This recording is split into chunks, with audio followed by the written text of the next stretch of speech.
AKTU electronics engineering first year के unit 3 के quick shot में आपका स्वागत है। सबसे पहले आप अपनी स्क्रीन पर इस ऑपरेशनल एम्पलीफायर वाली यूनिट का सिलेबस देख सकते हैं जो इस वीडियो में हम लोग कवर करने वाले हैं। ऑपरेशनल एम्पलीफायर ऐसे इलेक्ट्रॉनिक डिवाइसेस होते हैं जिनका कि सिग्नल एम्पलीफिकेशन और प्रोसेसिंग के लिए यूज किया जाता है। ये सर्किट्स के अंदर डिफरेंट तरीके के एप्लीकेशन, उनकी बेसिकली वर्सेटिलिटी और मैथमेटिकल ऑपरेशंस जैसे कि एडिशन, सब्ट्रैक्शन, इंटीग्रेशन और डिफरेंशिएशन परफॉर्म करने के लिए यूज किए जाते हैं। ऑपरेशनल एम्पलीफायर्स के मोड ऑफ ऑपरेशन की बात कर लेते हैं। सबसे पहले सिंगल एंडेड के अंदर इन्वर्टिंग के अंदर क्या होता है कि जो भी इनपुट सिग्नल होता है उसका जो आउटपुट सिग्नल मिलता है वो पाई के फेज डिफरेंस के टर्म्स में मिलता है। वहीं पर हम बात करें नॉन इन्वर्टिंग की, तो नॉन इन्वर्टिंग के अंदर जो सेम इनपुट सिग्नल जाता है वहीं आउटपुट सिग्नल के टर्म्स में मिल जाता है। यहाँ पर वहीं आपको बताया गया है कि इन्वर्टिंग, नॉन इन्वर्टिंग और आउटपुट अपने को किस तरीके से मिलता है। अब हम लोग दूसरे केस की बात कर लेते हैं जब डिफरेंशियल इनपुट या फिर डबल एंडेड इनपुट दी जाती है। डबल एंडेड यानी कि इन्वर्टिंग और नॉन इन्वर्टिंग दोनों पर जब इनपुट दी जाएगी पहले केस में, तो उसके केस में जो आउटपुट वोल्टेज मिलेगी वो voltage gain times V1 minus V2। वहीं पर दूसरे केस की बात करें तो कॉमन मोड के अंदर क्या होता है, कॉमन मोड के अंदर हमने बेसिकली इन्वर्टिंग और नॉन इन्वर्टिंग दोनों को सेम टर्मिनल से कनेक्ट कर रखा है एक एसी वोल्टेज सोर्स से। तो वहाँ पर जो अपने को आउटपुट वोल्टेज मिलता है वो एसी टाइम्स पीसी मिलता है, जहाँ पर कि जो वीसी कॉमन वोल्टेज होता है उसको V1 प्लस V2 अपॉन 2 से मेजर किया जाता है। इस डायग्राम में आपको ideal versus practical operational amplifier के बीच में डिफरेंशिएट किया गया है। इन वैल्यूज़ को आपको याद करना पड़ेगा क्योंकि ये काफ़ी इंपॉर्टेंट वैल्यूज़ हैं। आप कम से कम आइडियल ऑपरेशनल एम्पलीफायर की वैल्यूज़ को याद कर लें। ये सब जो डेरिवेशंस बताएँगे आपको खुद से करना पड़ेगा, वरना ये सब चीज़ें आपको स्टैंडर्ड तरीके से समझ में नहीं आएँगी। सबसे पहले इन्वर्टिंग एम्पलीफायर्स होते क्या हैं? इन्वर्टिंग एम्पलीफायर्स सिग्नल्स को तो आउटपुट सिग्नल्स को एम्पलीफाई करते हैं, लेकिन पाई के फेज डिफरेंस में भी अपने को वैल्यू देते हैं। सबसे पहले हम वर्चुअल शॉर्ट कंडीशन को यूज़ करेंगे, जहाँ पर कि AV जो कि ओपन लूप वोल्टेज गेन होगा, that is equal to V output upon V input. अब यहाँ पर हम बेसिकली जो basically open loop voltage gain होता है उसकी वैल्यू को हम लोग इन्फिनिटी लेके चलते हैं। तो जब आप इन्फिनिटी को डिनोमिनेटर में लाएंगे सेकंड स्टेप के अंदर, तो वहाँ पर VID is equal to V output upon infinity मिलेगा, यानी कि बेसिकली VID की वैल्यू 0 मिल जाएगी। हमने पहले ही शुरुआत में VID की जो वैल्यू थी उसको V1 माइनस V2 लिया था, तो V1 minus V2 is equal to 0, यानी कि V1 is equal to V2, जिसको कि हम लोग वर्चुअल शॉर्ट कंडीशन बोलेंगे। अगले पन्ने पर यानी सेकंड स्टेप में हम KCL लगाएंगे नोड N पर, जहाँ पर कि I1 is equal to I2 plus feedback current अपने को मिलेगा KCL के थ्रू। फिर हम करस्पॉन्डिंग वैल्यूज़ को पुट करेंगे, जहाँ पर कि I is equal to V upon R होता है, तो यहाँ पर हम वोल्टेज डिफरेंस को कैलकुलेट करेंगे। उसके बाद कैलकुलेटेड वैल्यू जो आएगी V output upon V input is equal to minus feedback resistance upon R1। समझने वाली बात यह है कि ये फॉर्मूला आपको याद करना पड़ेगा। नॉन इन्वर्टिंग एम्पलीफायर के अंदर होता क्या है कि जो एम्पलीफाइड आउटपुट सिग्नल अपने को मिलता है वो सेम फेज में होता है इनपुट सिग्नल के। अब यहीं वर्चुअल शॉर्ट कंडीशन के थ्रू हम V1 is equal to V2 calculate कर लेंगे, लेकिन यहाँ पर V1 की जो वैल्यू होगी वो 0 नहीं होगी। ये सबसे इंपॉर्टेंट कंडीशन है। यहाँ पर V1 जो होगा वो V input is equal to V2 के बराबर होगा, जो कि आप डायग्राम के अंदर देख सकते हैं।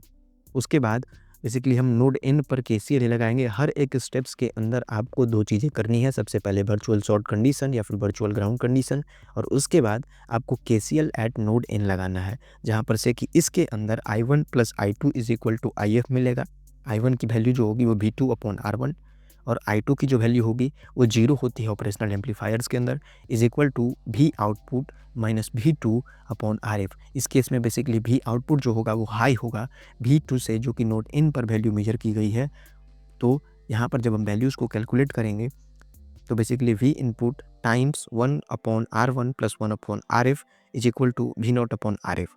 उसके बाद जो अपने को वैल्यू मिलेगी V output upon V input is equal to 1 plus RF upon R1।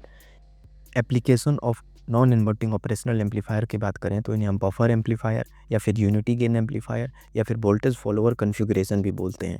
Basically इसके अंदर होगा क्या कि हम इसके कंडीशन के अंदर ए बी जो कि हमने कैलकुलेट किया था 1 plus R F upon R one, उसकी वैल्यू को 1 लेंगे। तो इसके दो कंडीशंस होंगे, पहला आर एफ की वैल्यू 0 होगी। जब आर एफ की वैल्यू 0 होगी तो उस केस में भी आउटपुट इज इक्वल टू भी इनपुट मिलेगा।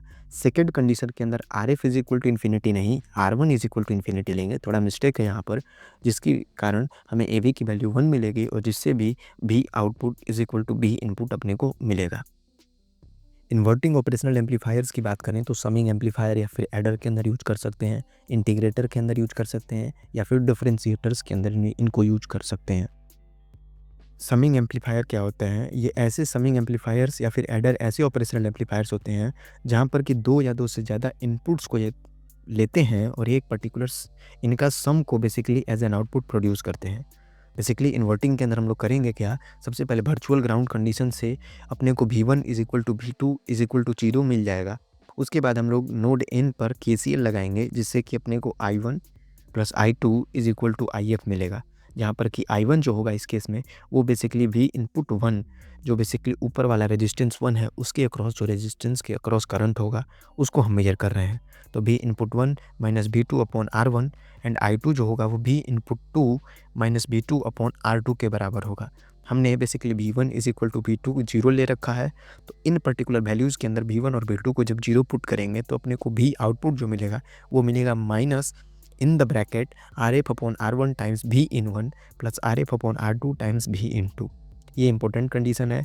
और अगर इसके अंदर अगर हम R1 जो है और R2 जो दो रेजिस्टेंसेस हैं जो कि समिंग एम्पलीफायर के अंदर यूज किए गए हैं उनको अगर हम फीडबैक रेजिस्टेंस के बराबर ले लेते हैं तो आउटपुट वोल्टेज जो मिलेगा वो मिलेगा V in one plus V in two full bracket basically negative values की मिलेगी। इंटीग्रेटर क्या होता है? ये ऐसा ऑपरेशनल एम्पलीफायर होता है जो कि हमारे इनपुट सिग्नल्स पर इंटीग्रेशन परफॉर्म करता है।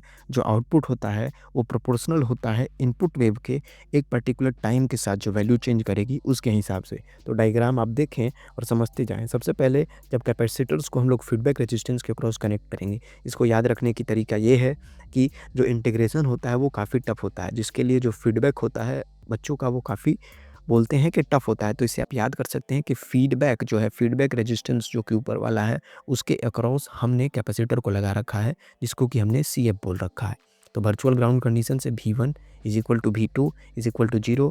उसके बाद वही सेम प्रोसेस KCL हम लोग नोड N पर लगाएंगे जिससे कि I1 is equal to IF हम ले लेंगे। यहाँ पर I2 की वैल्यू हमने बेसिकली 0 ले रखी है या फिर IB की वैल्यू हमने बेसिकली 0 पुट कर रखी है। याद रखने वाली बात यह है कि जब हम बेसिकली दो पोटेंशियल डिफरेंसेस के बीच में एक कैपेसिटर को ऐड करते हैं तो उसके केस में जो करंट होता है it is given by C times DVC, जो भी कैपेसिटर के अक्रॉस होगा अपॉन DT, और VC जो यहाँ पर पुट करेंगे वो V1 माइनस V2। तो यहाँ पर I1 की जो वैल्यू है उसको हम लोग V इन मतलब V input minus V2 upon R1 is equal to IF times D into V2 minus V0 upon DT।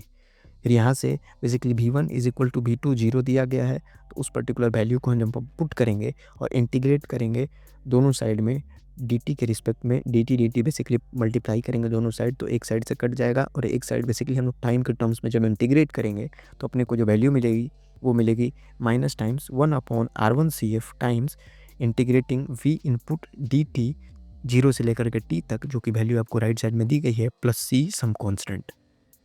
Differentiator जो होता है वो एक ऐसा ऑपरेशनल एम्पलीफायर होता है जो हमारे इनपुट सिग्नल पर डिफरेंशिएशन को परफॉर्म करता है। सबसे पहले हम लोग वर्चुअल शॉर्ट सर्किट कंडीशन लगाएंगे तो V1 is equal to V2 is equal to 0 मिल जाएगा और voltage at A is equal to 0 मिल जाएगा, जो कि आपको डायग्राम में दिखाया गया है।